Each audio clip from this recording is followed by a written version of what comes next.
Hello and welcome to the fourth of 8 lectures in the series Shifting Paradigms, Martin Luther's Enduring Global Impact. This series is produced by Martin Luther University College in Waterloo, Ontario, Canada, in cooperation with Third Age Learning, KW.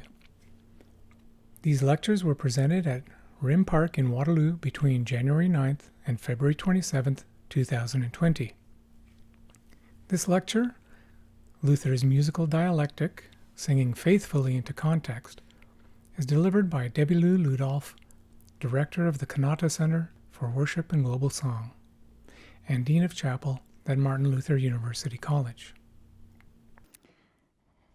In true Luther style, Martin Luther style, we'll begin this way.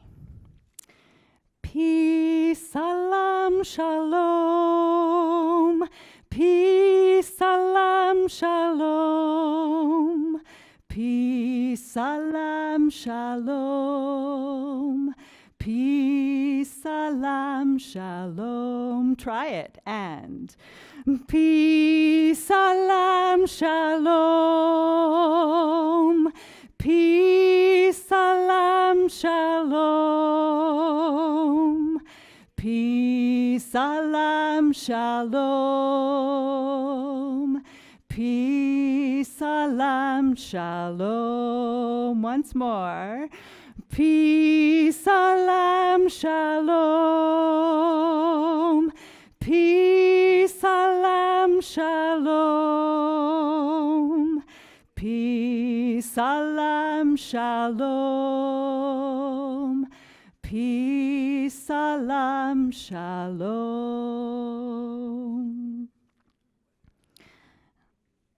You'll agree with me, there's some things about that aren't exactly the way Martin Luther might have done it, but he would have started with singing if he gathered friends in his home or in his class or at Mass. Singing was always a part of his life.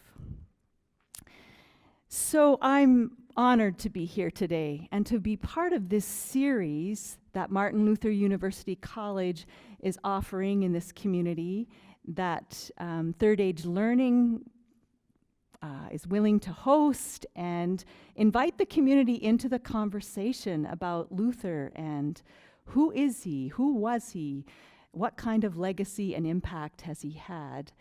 And I was delighted when we gathered as faculty that music could be part of that conversation. And so we're going to be about that today. My name is, as you heard, Debbie Lou, and I've spent a lot of years here in Kitchener-Waterloo, but I grew up in rural Ontario in Clifford and Walkerton, and so I know something of the rural versus urban life, urban as we are in Kitchener-Waterloo. And I grew up as a baptized Anglican, confirmed in the United Church, sang in every denomination going, and then I thought I would be a doctor. And I went to U of T and studied arts and science, and then I just couldn't not sing. So I came to Laurier and did a music degree, and then after a lot of years of teaching and doing musical theater, and doing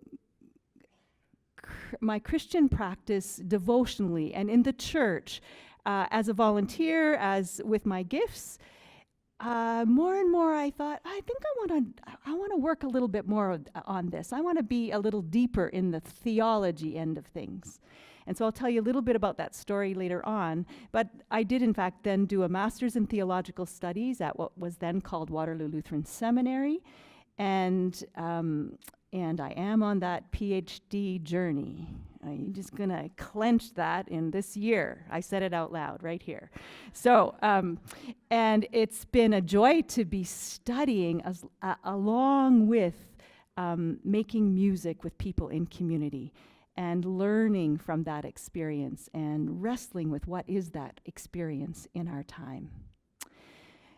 Today, what I want to do is tackle this title, Luther's Musical Dialectic, Singing Faithfully into Context. And I think we've been set up well for me to enter into the conversation. I want us to look at Luther's story with a musical lens. So Bob Kelly was here and walked you through Luther's life.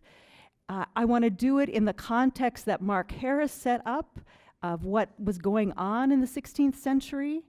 And I want to build on what Alan Jorgensen did with you last week, thinking about Luther's theology and his paradigms that came out of the wrestling that he did theologically. But let's start with Luther's story from a musical lens. I have to tell you that going back to study about Luther in preparation for this, while I probably don't talk as colorfully as he did, I found him a kindred spirit in so many ways. And one was his experience of music making. And that in the rest of his life, he always was a little bit thinking about music. You find it in much of his writing.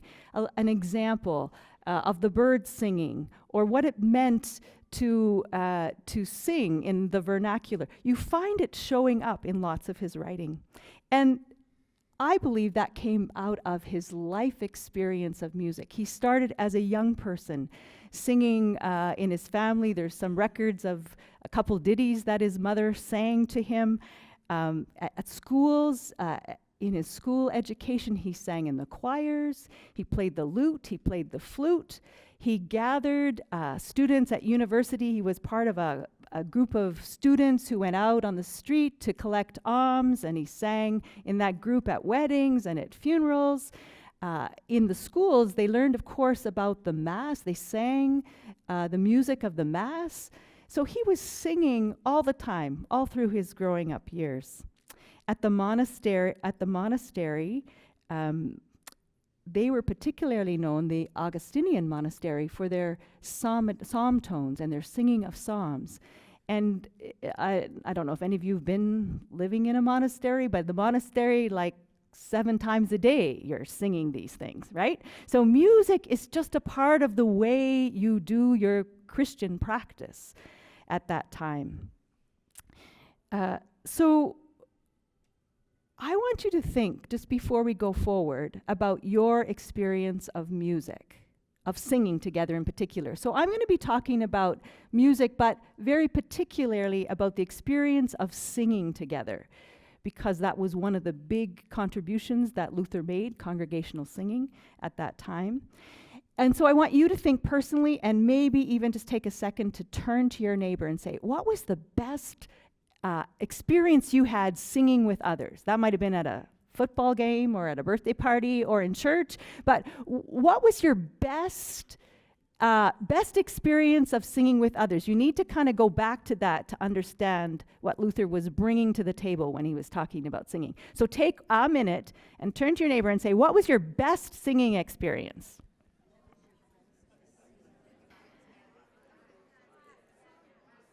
So Luther's experience of singing was different than all the intellectual study about singing. And it was the combination of those two that we want to talk about as we go forward. But he did write about music, and we'll hear a little bit about what he wrote about music. He did compose hymns, both texts and tunes. He did write prefaces to hymn books that integrated theology with music.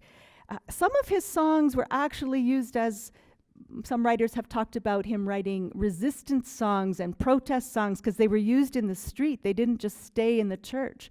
They, once the printing press, you heard about that on the first week, once a printing press was in action, you could get these things out quickly. And in Magdeburg, they said they were singing his songs by the time he got there because they'd gotten already to them. So this song didn't just stay in the church. It was out on the street as well. He published hymn books, and he promoted singing. He wrote letters to city councils to say, you need to make room in your budget for singing, for education, for civic choirs.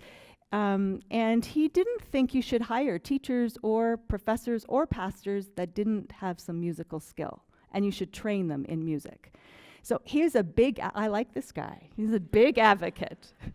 And in the years to come, you can see how these early activism acts of writing shaped the Lutheran identity. It made it a very specific piece of the Lutheran identity. We're going to sing, the Lutherans said. We're going to sing, and we're going to sing together. So that was all part of Luther's story all the way through his life. I'd have to say that another piece is when he was in the depths of despair at times, he talked about how music was a way, like for in the biblical story of David, he gave examples of how music, and we'll see what he says about this, but music was a way to experience the joy, the experience of the gospel. And so that it was a way to meet you in your times of darkness.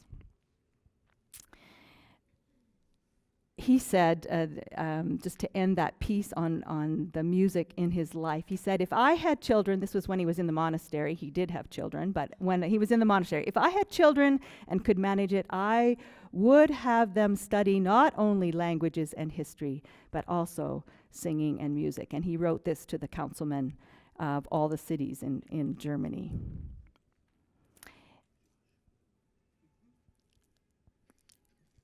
Mark set the context for Luther, and Alan spoke a little bit about it last week as well, and you would have heard Bob speak about it historically. I'd like to take a look at the context in which Luther was singing. And it's a Catholic context, and if you're not Catholic, you have to put that lens on and think about the Mass, and the medieval musical time. So Gregorian chant and polyphonic music were at the height of this Italian Renaissance that was going on. Beautiful, beautiful music made by musicians who were trained to make that music. And music was based on science and more than it was thought of as a performance practice. So the theory of the day was that it was related to math. So they talked about sounding numbers. And so we're right in the middle of some shifts that are going on there around theory and people thinking about musical theory. And Luther's in the middle of that. He would have been trained in music as speculative science, they called it, but he shifted to thinking more about practice than theory. And lay participation was very minimal in the Mass at that time. People sang lots at home and in school, but not in the Mass. That was left to the choir behind the rood screen, and the people didn't know the Latin. So not a lot of lay participation because they had this separation. This was something Luther had something to say about. It was all in Latin.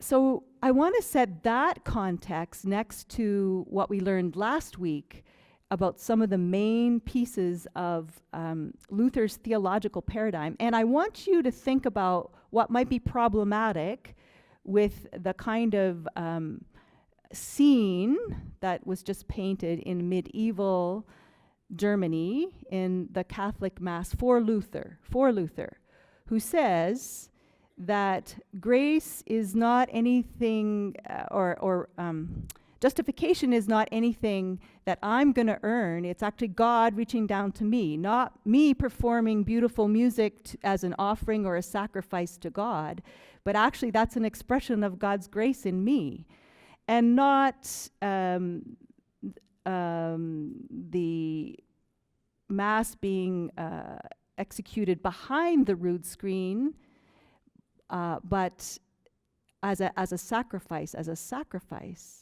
But in fact, this is all God's grace reaching to us. And that in itself is the event of God's grace. Music, then, if you think of the music that's happening, think if is that a picture of what's going on in the church? Theology of the cross. We learned last week that part of that is calling a thing for what it is, that God is found in unexpected places. We'll talk a little bit more about that. And the priesthood of all believers, that each one of us, I, can be part of this. It's not for the professional clergy only. The average person has access to this grace of God.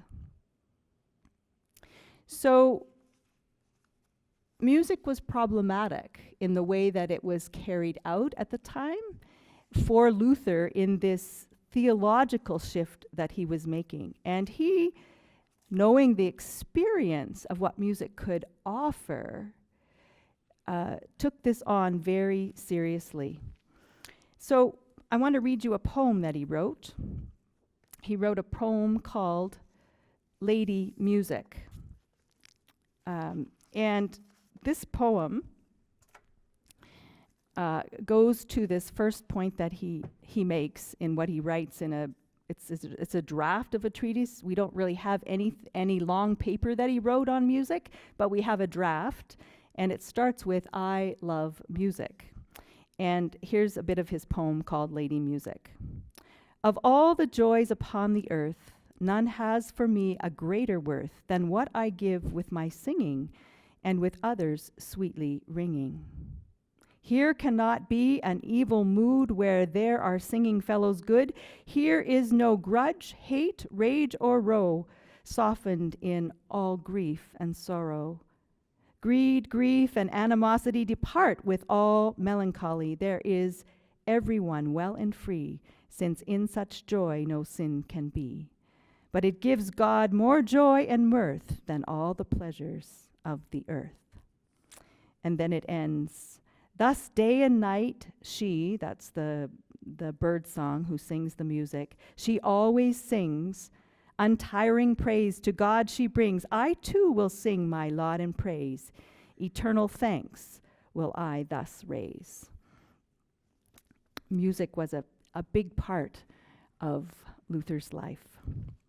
So in his in the works that we do have, Robin Lever is a scholar of this century who has put together one of the most comprehensive works on Luther's music in our time. And some of this comes from his work, Luther's Liturgical Music Principles and Implications, that was published in 2007. So, gathering up what Luther has said, music is a gift of God, not man. Music creates joyful hearts. Music drives away the devil. Music creates innocent delight. He said, I place music next to theology. Music reigns in times of peace. So here he's written on Psalm 101.8, or verse 8. And I'm going to put a few quotes, go through a couple of quotes to these points so that you can get Luther's voice and get a good idea of what he's saying, and then we'll talk about them. So he says, note that there's a difference between singing and saying as there is between chanting and saying a psalm, and only knowing and teaching with the understanding. But by adding the voice, it becomes a song, and the voice is the feeling. Therefore, as the word is the understanding, so the singing voice is its feeling. And so we have the beginnings here of the thought that part of this love from music comes from the fact that it's not just the intellectual part of your brain that's at work when you're singing. There's this other emotional side that coordinates with that intellectual side. My voice teacher used to say, you need to know that the singing voice comes from the emotional side. So when you do, ha, that's from the emotional side of the brain. And it made I remember thinking at the time, Okay, so that's why that student who had the beautiful voice but couldn't do any of the theory, that's why, because that part of the brain was more active. And then there'd be others who would be so other brain oriented that could do theory like crazy, but the freedom in the sound just never seemed to connect. And what we're all aiming for is this coordinated effort, which the brain wants to do. And now we have great brain studies that say that actually singing helps to create the pathways, the neurological pathways that make the connection between intellect and feeling. Well, I hear the beginnings of that in what Luther's saying here. Therefore, as the word is the understanding, so the singing voice brings the feeling part, the heart with you. This is something to watch for good or for ill, right? It can be used both ways. Music as gift of God, donum Dei. This is really what Luther keeps coming back to. I would certainly like to praise music with all my heart as the excellent gift of God, which it is, and to commend it to everyone. The gift of language combined with the gift of song was only given to man to let him know that he should praise God with both word and music. Here, Luther is really quite different than the people of his time, because he's saying it is gift. It's you need to receive it as gift. And it will do, God will do, not it, God will do God's own work through that gift. And we, of course, do work to make the music sound beautiful, do our homework and everything. But inside that experience, the Spirit of God is at work. It is a gift. And Luther keeps coming back to that over and over again. And one of those gifts is that it creates joyful hearts. I plainly judge and do not hesitate to affirm that except for theology, there is no art that could be put on the same level with music, since except for theology, music alone produces what otherwise only theology could do, namely a calm and joyful disposition, writing to his friend. And for Luther, this is a bit of a shift too, because what he's saying, there are other arts, as compared to geometry and arithmetic and astronomy, which were part of the 4 disciplines that he would have studied. He's setting music apart here. And he's saying music is next to theology in what it offers as an expression of theology. It takes precedence, creates joyful hearts. Another quote of his is, "A good song is worth singing twice." And in part, that's because it creates joyful hearts. It's also because in his time he would say, music drives away the devil. The devil, the creator of saddening cares and disquieting worries, takes flight at the sound of music, almost as he takes flight at the word of theology. So just as it creates joy, it drives away the devil. In his table talks, he says, Satan is a spirit of sadness. Therefore, he cannot bear joy, and that is why he stays very much away from music. And following that, music creates innocent delight, destroying wrath, unchastity, and other excesses.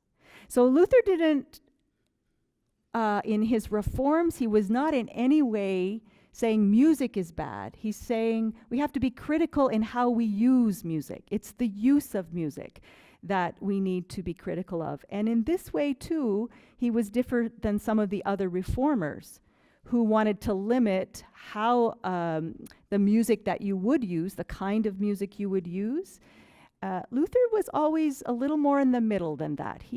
Music and theology, put those together and you'll get what you need, what we want to be singing. So he's very strong in what he says about the power of music to work for good towards theology and to be this expression of the gift of God. Music is next to the word of God. Music deserves the highest praise. For whether you wish to comfort the sad, to terrify the happy, to encourage the despairing, to humble the proud, to calm the passionate, or to appease those full of hate, what more effective means than music could you find? That's in one of his prefaces that he wrote that. And finally, music reigns in times of peace. He said, "It will be difficult to keep this delightful skill after us. The Dukes of Bavaria are to be praised in this." So the Dukes of Bavaria are the Catholics who don't accept his reforms, but they're to be praised with an I, praised in this, that they honor music. Among our Saxon dukes, weapons and cannons are praised. So the Germans or the Lutherans are putting their money to the military, the weapons and cannons, and so he notices that, and it's going to be tough, he says, going forward. So together with this understanding of music as a gift and what it produces in us, and that there's lots of writing about that these days too, that music produces us. Luther knew that, what it produces in us. His concern was very much for practice, not so much for the theory, of which there was lots of conversation going on about theory at that time, as I said, but his concern was for practice. So how are the songs sung in the liturgy? How are they being used? Who gets to sing the songs? Who does not get to sing the songs? Are the texts and the tunes accessible for that particular context? And does our practice speak the gospel? This was his primary concern. Does our practice speak the gospel?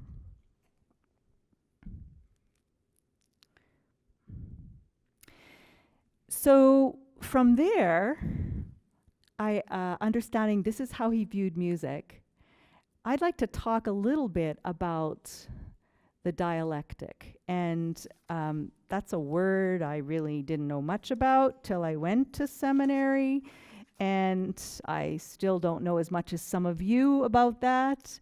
It's a philosophical method of argument that involves some sort of contradictory process between opposing sides, A and B.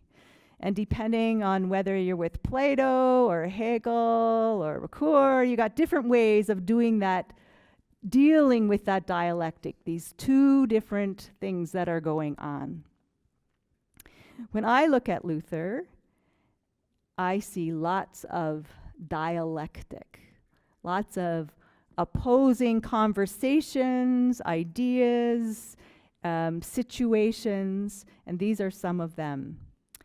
Luther was very concerned about maintaining the continuity with the Church Catholic at the same time as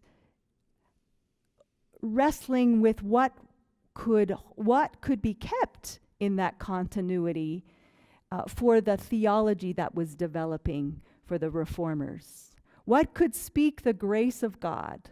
What could speak the grace of God in the context? And if it couldn't, it would be something that needed to be let go.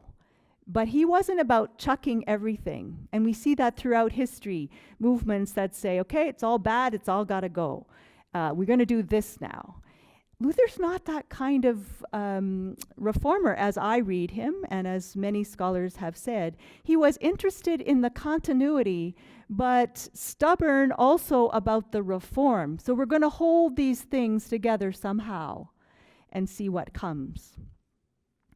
He showed that in his music. He didn't throw out all that beautiful Italian Renaissance music, but he set it within a context where it could be used to work differently. So he was critiquing how that polyphonic music was being used, and he added the congregational song. The people can't be left out. They need to sing too. They need this experience of what it means to sing these deep truths that are in the texts and that are in the liturgical song. So he held those two together. The service was in Latin, and he didn't throw out all the Latin. although he did write a German Mass, and we'll show you what that looks like, but he added the German in, the vernacular in. He didn't throw the others out. This begs some questions for us in our time, too. English, the only language we're going to sing in?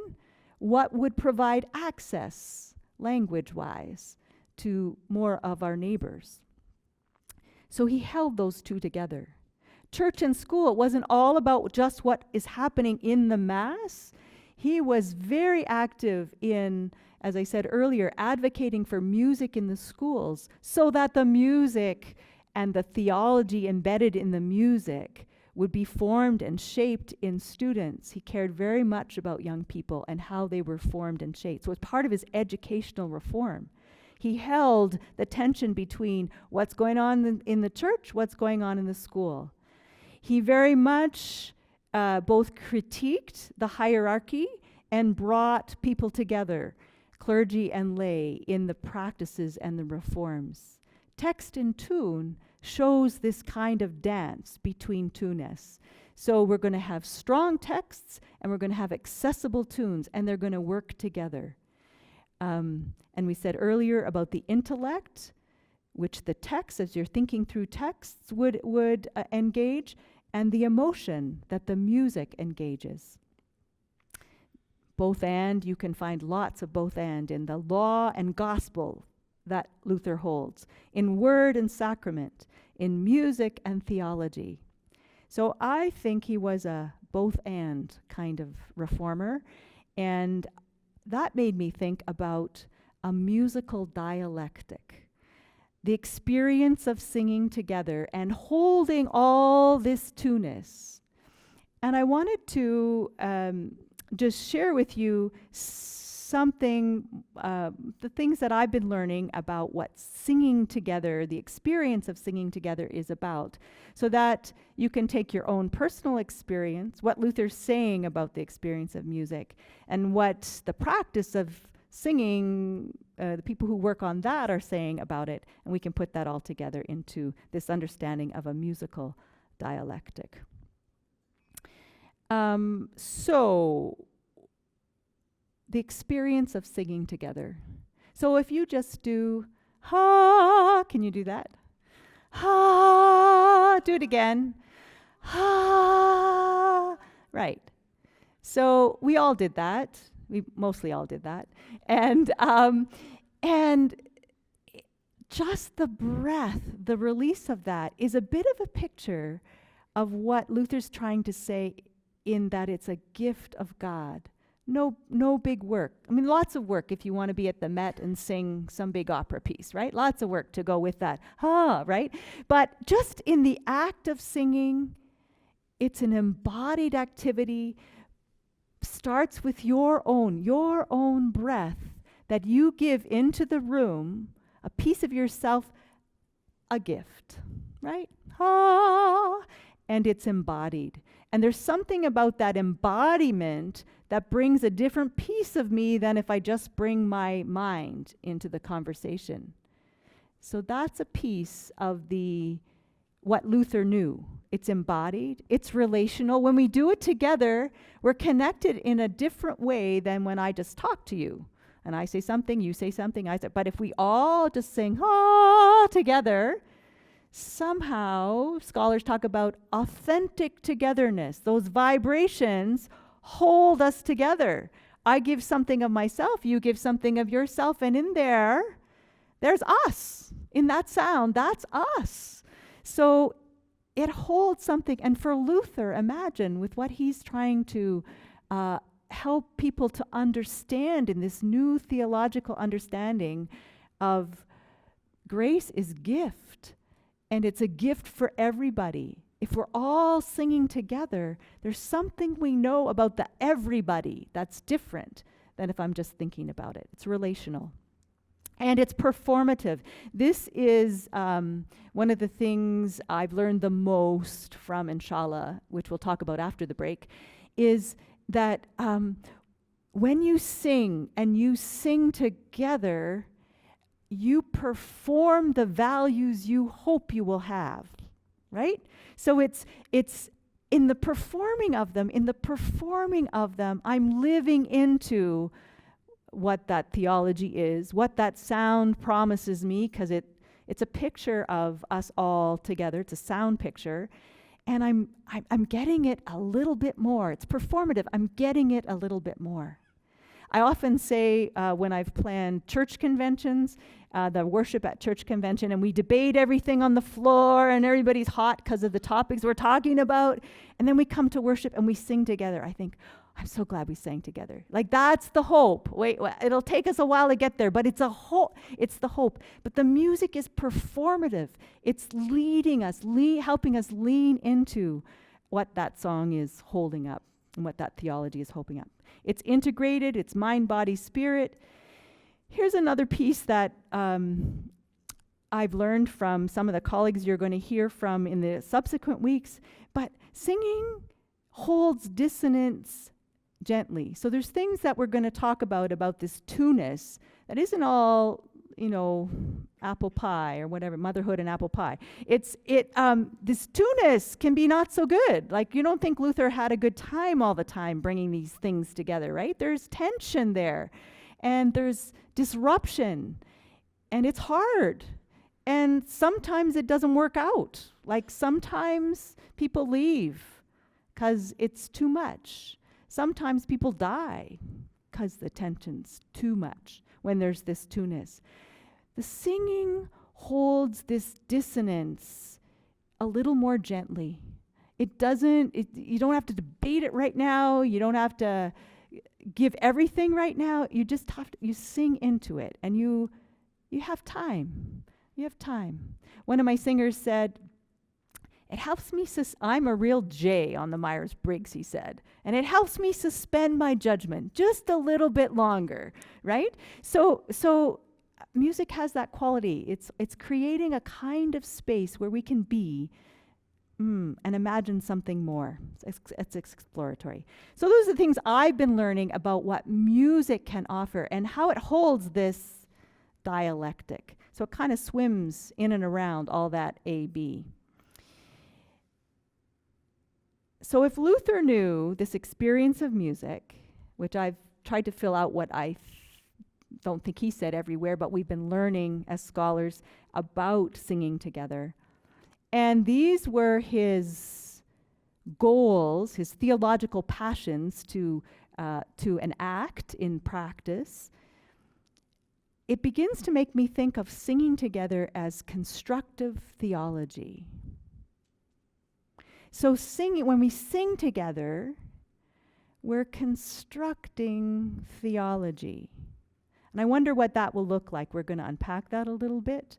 But if we can't make ourselves right by God, for instance, by the crazy pace that we work hard, we write articles, we publish books, we do all the other things that you do. If that's not, Luther's saying, that's not what salvation is about. Salvation is a gift of God. How does what we sing, this gift of God of singing, help us to embody that grace is God reaching into us, saying, you're enough. I love you just the way you are. And the singing be a gift of that portrayal. How does the singing embody the theology of the cross that calls a thing for what it is? What do we sing? If I sing a song that's coming out of a context from the margins that tells the truth about the hunger in that part of the world, tells the truth about how the church, through colonialism, has oppressed that people. If I sing a song from that part of the world and bring that into the space, what does that hold? How does that construct theology? And if I sing a song that helps me to see that the experience of God's grace just doesn't belong to the priest and the clergy, but actually is calling me to be a bearer of grace in the world. How does that construct theology? So singing together, I would argue, and I think Luther understood, is constructive theology. He used clear, strong texts, like really strong texts, and we'll take a look at that famous one in a minute to see about that. And he did, over time, engage as many poets and people who could write strong theological words so that that could be born in the music. He used, at first, existing hymns that the people would know and changed them to German. That was one of his strategies. And then they started to write new texts. He wrote songs, hymns that were paired to the catechism, really directly paired. We're going to teach this through this hymn. Strong songs in response to current events that they sang. Some scholars call them the earliest protest songs. I read an article where it linked it to We Shall Overcome. This was the first We Shall Overcome. He was really stubborn about this. The texts have to be theologically strong. And here's a quote from him. "I would that we had plenty of German songs which the people could sing during Mass. We lack German poets, and we do not yet know of them who could make for us devout and spiritual songs." Strong texts, clear texts, and accessible music.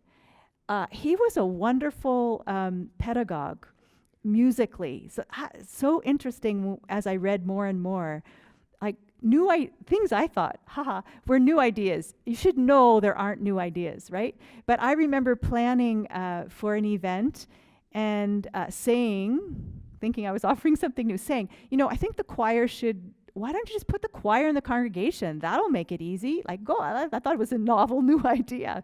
And I read in here, he sometimes had the choir go be in the congregation. And so these things, he had such insight into the singing experience that he didn't. There's an organ. The organ could have played with them singing their hymns, but the German hymns that he introduced were mostly sung at first a cappella. Organ would give the pitch, and then they'd sing the song. And what's that about? And how often do we sing a cappella in our congregations? That's about hearing each other. It's about making community. And I think we're in a time where we could do more of that. And that was something that Luther did as a response to all the polyphonic music that was happening behind the rood screen with the instrumentalists and the choir. He said, no, we need to learn to sing this, and it needs to be simple. It needs to be simple. And there's things that we could do about singing simple songs also for nurturing the faith experience of people. So his chorales were unison singing, and you might forget that if you've heard Ein feste Burg, a mighty fortress. You've heard it with big brass and four-part and great big choirs and everything. But when it started, it was unison singing and a cappella.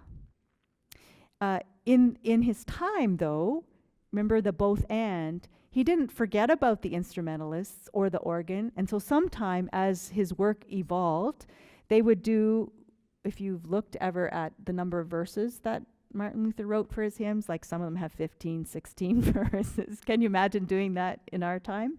Anyway, 15, 16 verses. But he would alternate. So the people would sing in unison, and then maybe the choir would sing the next verse in unison, reinforce that tune. Then they'd sing in unison again, and maybe then the choir would sing in four parts.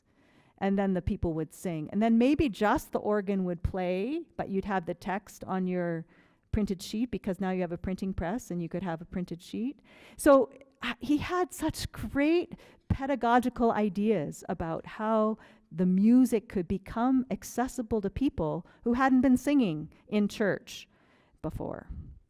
Choirs sing from within the congregation, and then he got his he didn't work by himself. He found the collaborators, and this was his main one, Johann Walter, who could write distinct melodies with him that would be theologically sound, and the melodies weren't complicated. They moved by step within a small range.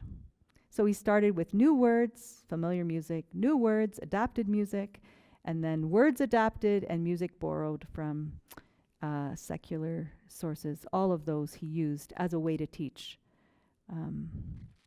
So strong text, accessible music, and then work the both and. And that took time, but he said we can't just set the German text to the Latin tunes, the Renaissance tunes. We need our own, we have our own German kind of tunes.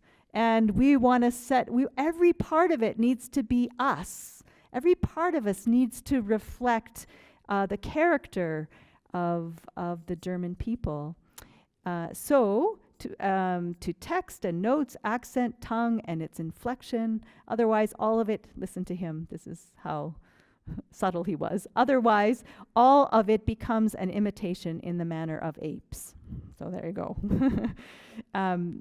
So the combination mattered to him, that the text and the tune would be complementary and would be saying the same thing, would be singing the same thing into the body of the people. So if we were to take a look at this song that most of you would know, Ein feste Burg ist unser Gott. Of course, it would be in German if we all spoke German. And I don't. I'm not fluent in German. I sing in German sometimes, but I'm not fluent in German. And there have been a zillion translations of the original German. And they're into many different languages, and even in English, depending on where you go to look for your copy, you'll find many different translations. This is the best the Lutherans of the ELCA and the ELCIC have to offer at this moment. In the brackets, you'll see a more direct translation of each of these.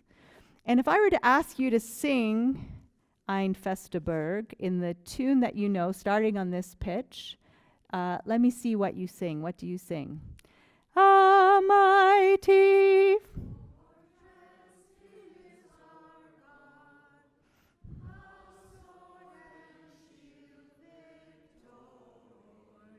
Good. But that is not yet 16th century, right? That just came through the 18th, 19th century, the 19th century, through the music of that time, which squared everything up, right?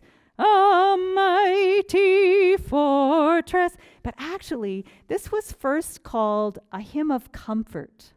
A hymn of comfort. That doesn't quite fit with the brass quartets that I have in my head. So when Luther did it, that wasn't the rhythmic pulse that he had. Does anybody know? Let's try that. A few of you know that. Let's try how that goes. Ready? And a mighty fortress is our God, a sword and shield victorious. He breaks the cruel oppressor's rod and wins salvation glorious. The old evil foe, sworn to work us woe, with dread craft and might, he arms himself to fight. On earth he has no equal. So that's the rhythmic pulse of the original one, and not what most of us are familiar with. That's a whole nother full session if we want to unpack all of that. But I just wanted you to notice that Luther used the kind of tune and rhythm from the day, Said it with strong text. So turn to your neighbor and see, what do you see strong in this text that's in front of you? In terms of theology, what's strong? If I'm saying he writes strong, clear texts, what do you see there? Just turn to your neighbor for a second, see what. So I found it very enlightening to see that little label on the top that said it was a hymn of comfort for Luther and the reformers of his time. In our time, you might ask, can we sing this? Shall we sing this? What mighty fortress might God be? I want to read you a couple of phrases from my friend, and yours now too, because you met him last week, Alan Jorgensen, who for a Reformation service wrote to this same tune that we just sang, this rhythmic tune, "A poignant poet is our God, who writes the world with wonder. By spinning words in rainbow ways above, below, and under, God's joy, comfort brings. Wind and thunder sing for just peace today. God's Spirit is our stay, while raining us with splendor." Right? Those were Alan Jorgensen's words, yeah. And he has other verses, I won't read them all. "A wondrous midwife is our God, who tends our new creation." Perhaps we need to sing about creation, right? "A raging painter is our God, who brooks no hesitation." So what's the theology? What's the contextual theology we want to be singing today? What are the words answering for us today? And what do we need? And last week, Alan led us in that first talking about how do we turn back to God as the subject, right? And what are the names for God as the subject that we need today? For some of you, it's so deeply embedded in you that this song is a hymn of comfort, that "A mighty fortress is our God" may work. For others of you, "A mighty fortress" might just speak into the military greed and dominance that you can't sing it, right? So the question, it's not the answer. I'm not giving you the answer. I'm just saying it's the question you need to be asking is, what is the contextual theology that we want to be singing in our time to make the world that we can imagine that has God as the subject, a God of love and grace? What do we want to be singing? I think I have 5 minutes before you need your coffee. Okay, so let me do one more thing where I think the dialectic appears in the reforms of Luther, and that is in the juxtapositions in the liturgy. So Luther knew that people behind the rood screen who aren't receiving bread and wine and aren't singing into that, the singing was going to be a powerful piece of setting it next to the liturgical action.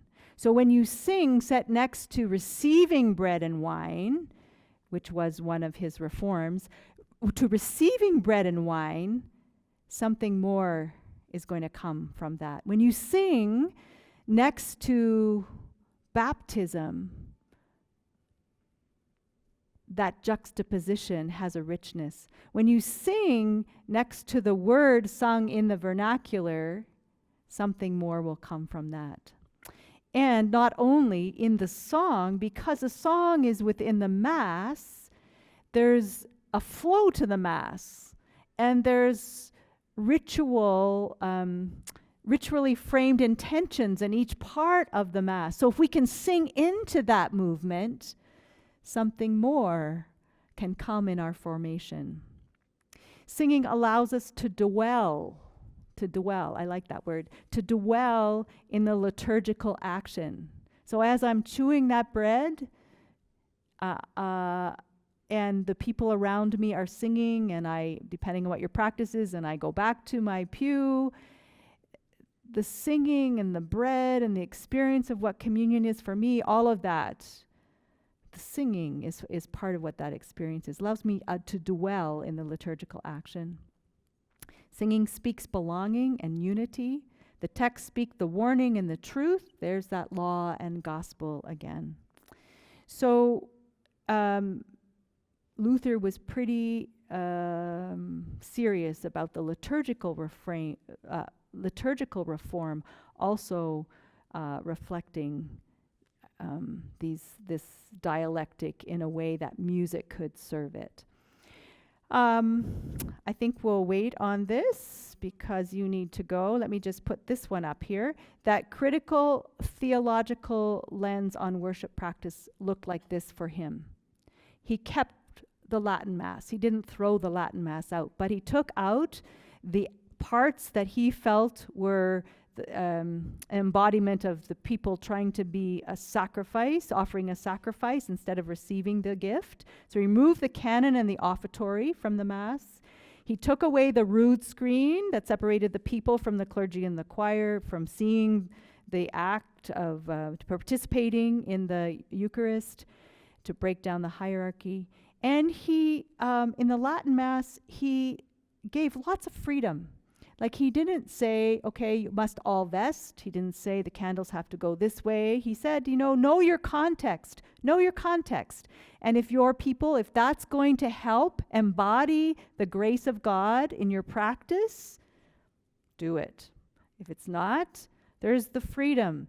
German Mass, sing in the vernacular with German tunes. All participate and sing, and all receive wine and bread. And he developed a German Mass to do that. And we won't do more about that right now. I want to end right here. Here's what I think embodies Luther's musical dialectic. That the practice of singing together requires us to look seriously at singing together as a constructive theological task, as calling a thing for what it is, and addressing practice.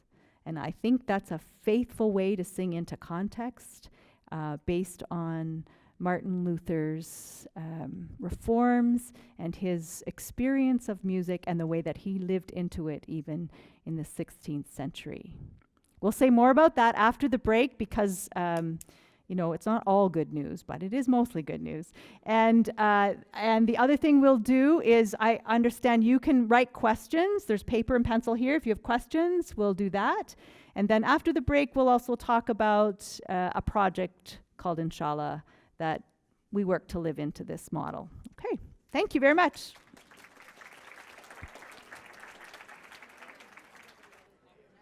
Peace, salam, shalom. Peace, salam, shalom. Peace, salam, shalom. Peace, salam, shalom. Try it. Peace, salam, shalom. Peace, salam, shalom. Peace, salam, shalom.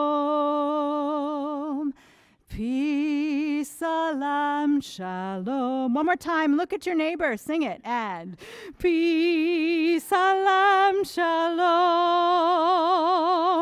Peace, salam, shalom. Peace, salam, shalom. Peace, salam, shalom. Okay, let's really go out on a limb here. Let's put your hands up like this, and you're going to send that peace as you sing into the world, into whatever place you are thinking of in the world that might need a word of peace, right? Here we go. Into the world. Peace. Salam is Arabic for peace. Shalom, Hebrew for peace. Ready? And peace, salam, shalom. Peace, salam, shalom. Peace, salam, shalom. Peace, salam shalom. And if we were to look at Luther's musical dialectic and those three aspects of that, how would you say this song that you just participated in might speak into what we're talking about here today? How might it have a word that would fit with maybe your theological understanding of life? How would it call a thing for what it is? How might it address practice the way we just did it? Is there anything about that? Take 1 minute, talk to your neighbor, see if there's anything you can think of out of those three ideas, out of the experience of just doing that right now. Yeah? Take a second to talk about it. Then I'll tell you some more.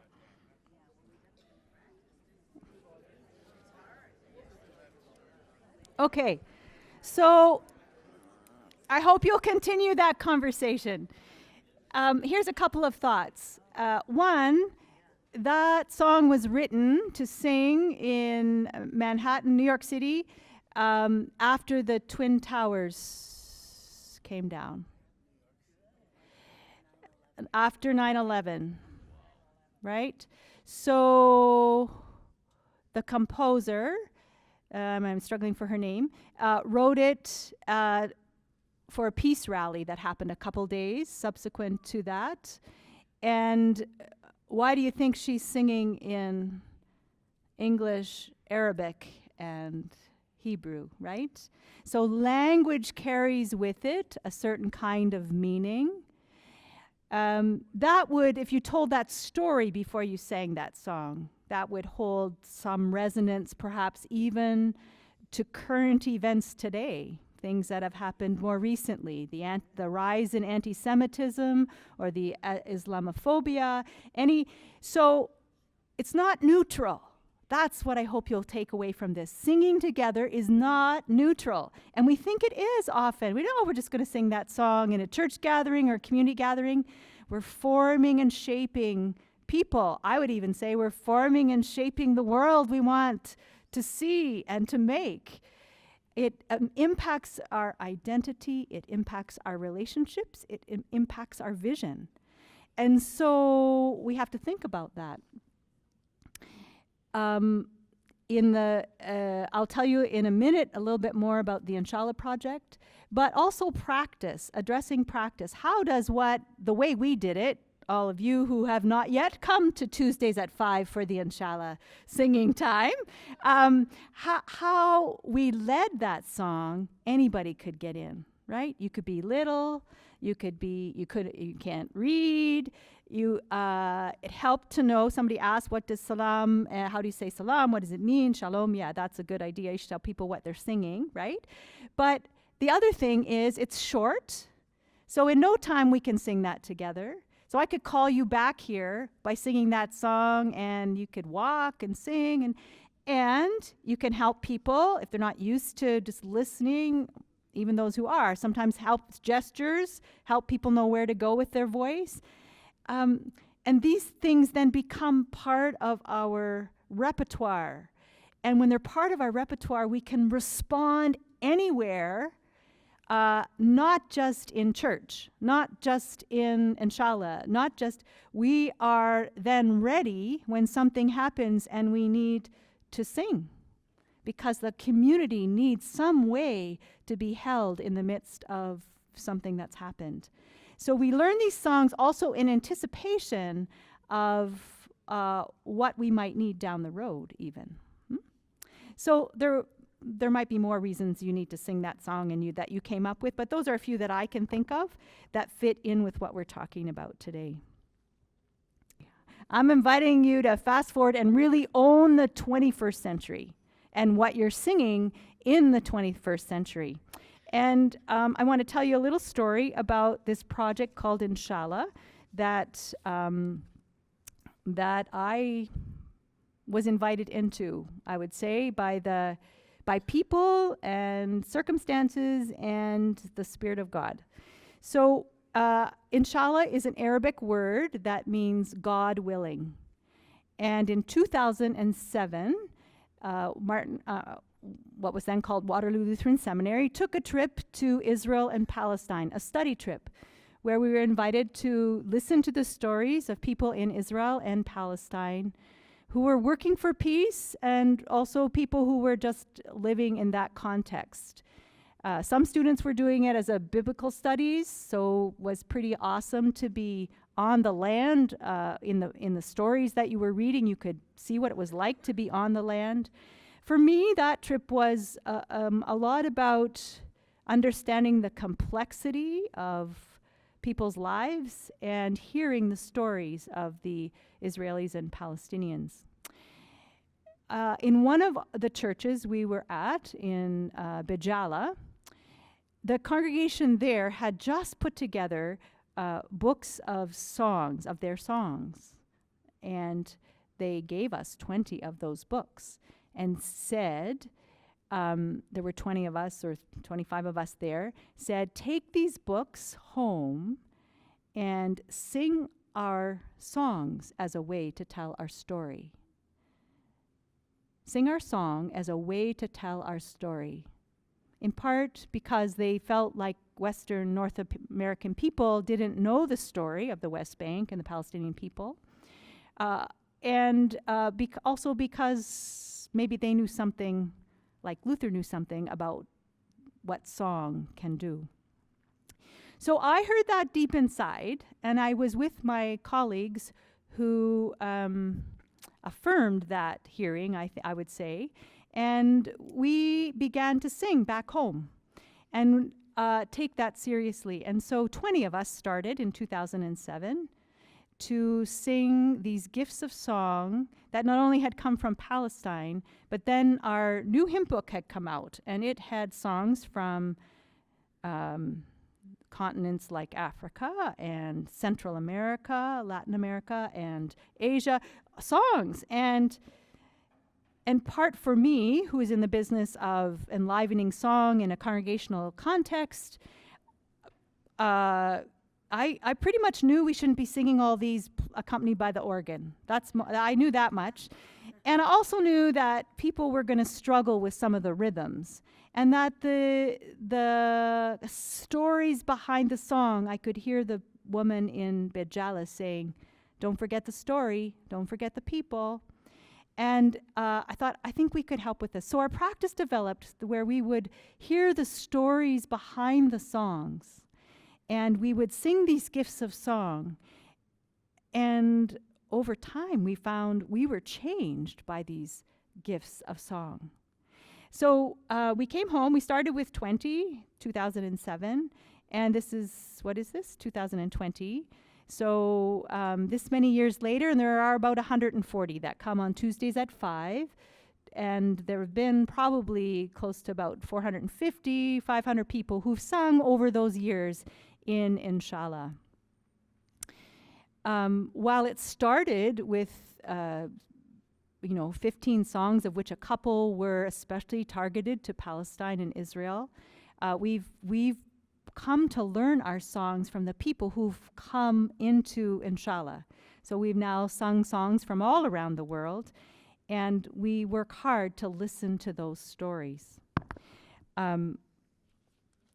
What we found after 5 years we were singing all Christian songs. A Muslim singer-songwriter came and said, could I sing with you? And I said, well, for sure you could sing with us. We'd be happy for you to sing with us. You know, it's a dominantly Christian group, and the songs we're singing are out of our faith context. Yes, I know that, but I'd love to sing with you. Okay, sure, come. And over time, Dawood Warnsby taught us some songs from the Muslim tradition.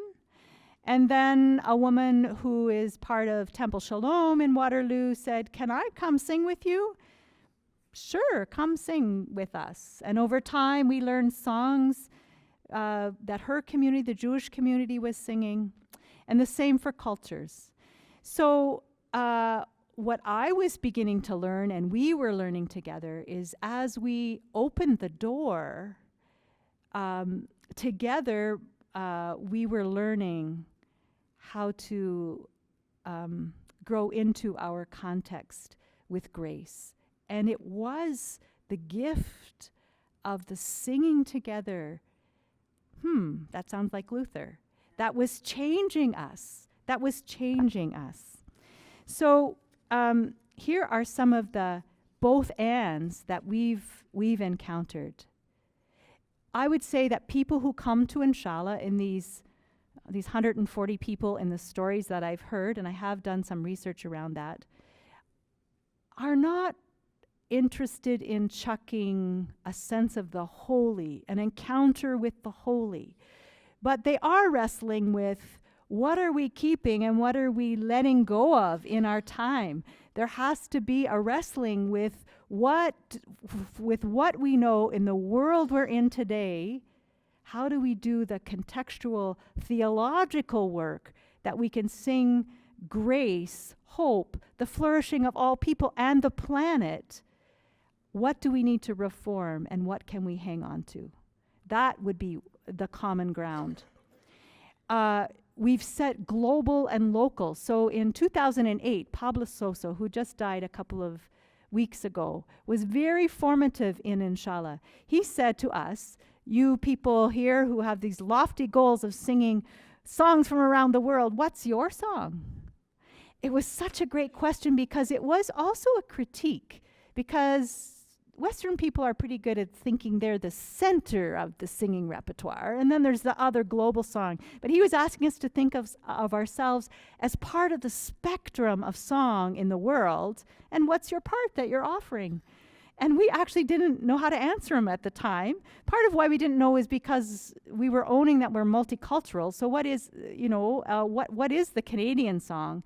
But he asked us to think, get as small as you need to get to think, what is your song that you have to offer?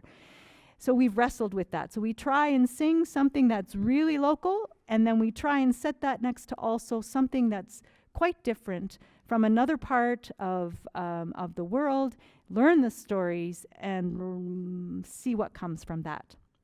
We sing in English, but we sing in many other languages, and that is, I'm a great example of how tricky that is. We're learning a song right now in Malayalam. Did I even say that right? And the tongue does different things than all these European languages that I've learned. So that is such a great experience, right? It's hard. And it helps you be on the other side of people who are trying to learn English. And what does it mean to be translating all the time or getting your tongue around new sounds? So we sing in different languages. Indigenous and Settler we've been singing with, and some of you have been to Third Age Learning where Kelly Larilla has spoken with Mino Ode Kwewak Nagamawak, the Indigenous Drumming Circle. And Inshallah has had rich experiences every year with Mino Ode Kwewak Nagamawak, learning more, trying to hear and listen to our history in new ways. And the song is unmaking some of those strong lines that people have been formed on this land. As I said, it went beyond Lutheran to other denominations, to other faiths. Take seriously this two-ness of text and tune, intellect and emotion, joy and lament. So I would say that Inshallah has taught me that it is very much a both and experience, this singing together when you're intentional about not doing just one thing. Gordon Lathrop always says, more than one thing, or you just make it into who you are, whatever you're doing, right? Always more voices, always more voices. So we have about 10 minutes left, is that right, I think? So let me tell you 2 studies that I did, and I will just go quickly through them. In 2009, with Inshallah, I did an ethnographic study with focus groups. I asked, what is the experience of singing global song in a North American church context? And out of that, these themes emerged that people found that they were finding this integrated, engaged way of worshiping. Oh, so these African songs, we're calling them to move a little bit. Do you know what that does to Lutherans who like to hold their book and look at it? It's pretty tricky, right? But the music was inviting them into this kind of movement. And I remember one professor saying to me, since I did my PhD, it's all been in my head. This song is inviting me to bring my whole self to this, what does it mean to be a person of faith in the world? Engaged worship, deepen the prayer with these short songs to go deeper in prayer. And this was the one that led to my next research, which was the changed worldview. People were saying, so when I sing Bombalela from South Africa, all of a sudden it's meeting the deepest pain. I mean, Bombalela means never give up, and it's a song that came out of the AIDS crisis in South Africa. And this woman said, as I sing that song, I find the deepest places in me that are full of pain. When I sing Bombalela, I'm all of a sudden it's don't give up. I know there's hope. And I'm singing it for my neighbor who I know is suffering. Oh gosh, all these stories. So she said but what it changed was my worldview. I thought we were helping all those, this is what she said, I thought we were helping all those people in Africa. It's us helping them. All of a sudden this song was a gift to me in my most broken places, changed everything. And then someone who's come from Kenya who says, you actually tried to sing my song. She heard, this was a wonderful story, she heard us singing a song. She was studying at Luther, and she heard us singing this song, and she said, that song's from Kenya. And she came in, what is a Lutheran white group doing singing this song from Kenya? And then she said, can I come sing too? So she did. And then another week later, I heard these sounds in the room. I didn't know what they were, but there were more rhythms than there had been the week before. And she came up later and said, is it okay? Can I play my kayamba? And I said, sure, that was wonderful. She said, for 11 years it's been in a box. I thought I could never bring that part to Kitchener-Waterloo. And now she had the freedom to bring that piece of herself in. And there's another song we were singing, and she said, we used to sing that in the square. The choir in the square in my city used to sing that song at home. And now here I am, this many years later, across the ocean. I always wanted to sing in the choir at home. Here I am, singing with this choir. Many years later, many miles across the ocean, changed worldview. Never thought that I would be singing with a group of white people, welcome into this space. So we find in the stories that over and over again, worldview gets changed and difference can be appreciated. Some people found that it inspired mission. So singing these songs, learning the stories, sent them out into the world. I am going to be different in the way that I relate. I'm going to find the Indigenous people that I work with. I'm going to find the people who are on the margins, and I'm going to learn to get to know them. And I'm going to make a difference there. One of the things singing in Arabic did for us, we had a wonderful student from East Jerusalem who taught us a number of songs in Arabic. And then many of the people in Inshallah ended up being people who were friends to Syrian newcomers. And they already knew how at the airport, this is my sister's story, there were 3 little children who were coming to this family that she was going to get to know, and still they're very good friends. And they didn't speak any English, so she could sing Salam Alaikum, and she learned that song with them, and they still sing it together, and it was a way to make that first encounter. So it inspired mission, and it was renewing for people. It sent them out into the world, do something different, and it also changed who I am, for sure, and many people tell that story. Then, as I have predicted, this will be published this year, this narrative inquiry that I asked. And here's just a little window into that. You can come to the dissertation, should you choose to do that. But this idea of Luther's, I'm so glad to have done this work on Luther because I've found the resonances there. But this the experience of the people that I interviewed, I did 16 narrative interviews with people who sing in Inshallah. that everybody had their own language for this, but for everyone, there was an experience of the sacred in this singing together. Storied songs, everybody said it matters that we learn the people behind the songs, the stories that come with the songs. Then I can sing them in my context. Pablo Sosa again says, know that story, know the essence of what the song is about, and then make sure you can sing it with integrity in your own context. If you're singing a song from Nigeria and your country's mining diamonds in Nigeria, think about what it means to sing that song and what you might want to do about that. So know the stories behind the songs. That the songs send them out into life, and then life, there's a rhythm to that, and then they come back and they've had some encounters, and then the song, like Bless the Lord who leads me into life, means something new because I was out there this week and these things happened, and now it means this for me. And then you go out and then you come back, and there's a rhythm with that, and it sends you out to be different in the world. And then these other two are sort of the heart of the story of this research, that song and a practice, so it's very practice-oriented like Luther was, a practice of singing together holds people in this connectedness.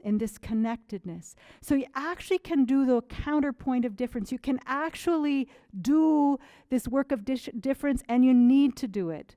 We need to do it. We need to be intentional about it, because if you do them both intentionally, they work together to a sense of becoming, and they produce us, like Luther said, they produce us, they transform us, and that is the work in theological language of the Spirit, making us new again and again and again. But it needs that two-ness, that dialectic, that Luther musical dialectic that we've been talking about. So be intentional about the practice of hospitality, radical hospitality. What does that look like? What does that mean? It keeps changing depending on your time and place.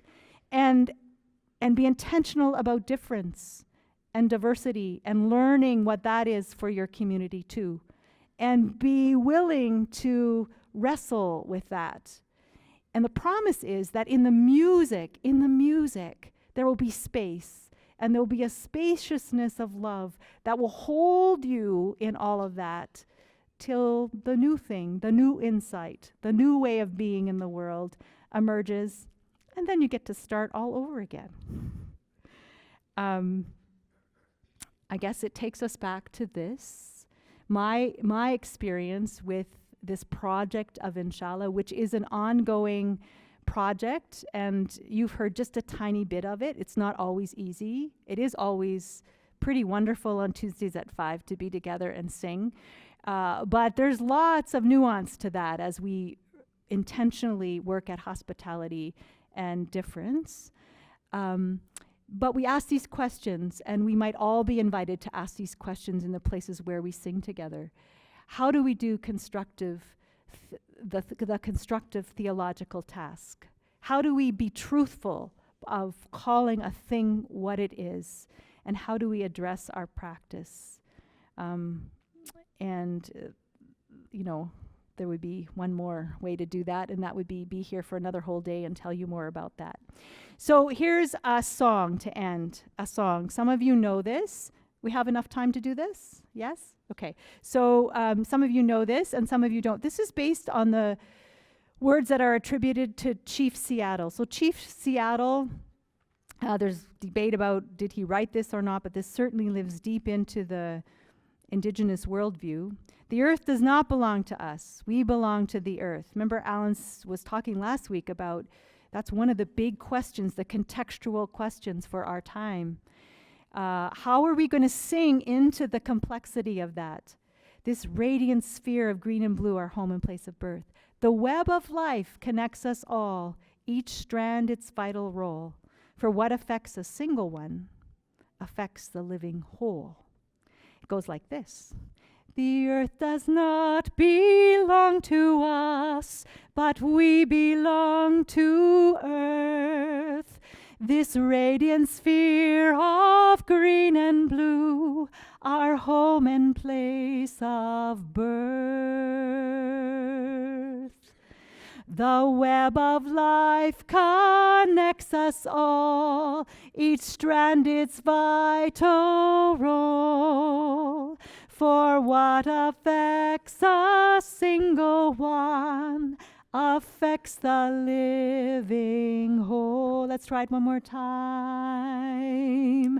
The earth does not belong to us, but we belong to earth.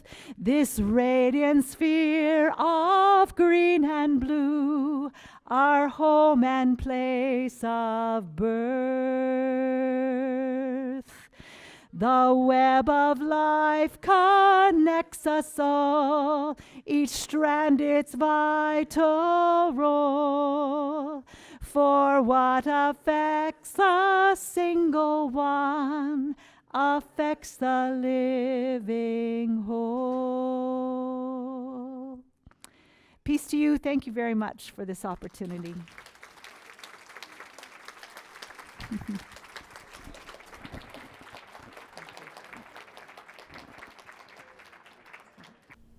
You've been listening to Luther's Musical Dialectic, Singing Faithfully into Context, the fourth talk in an 8-lecture series titled Shifting Paradigms, Martin Luther's Enduring Global Impact. This lecture series was presented at Rim Park in Waterloo, Ontario, Canada, through January and February 2020 by Martin Luther University College and Third Age Learning KW. Thank you for joining us. If you would like more information about Third Age Learning KW and its upcoming lectures, visit the website tal-kw.ca. And for more information on Martin Luther University College and its programs, visit the school's website at luther.wlu.ca.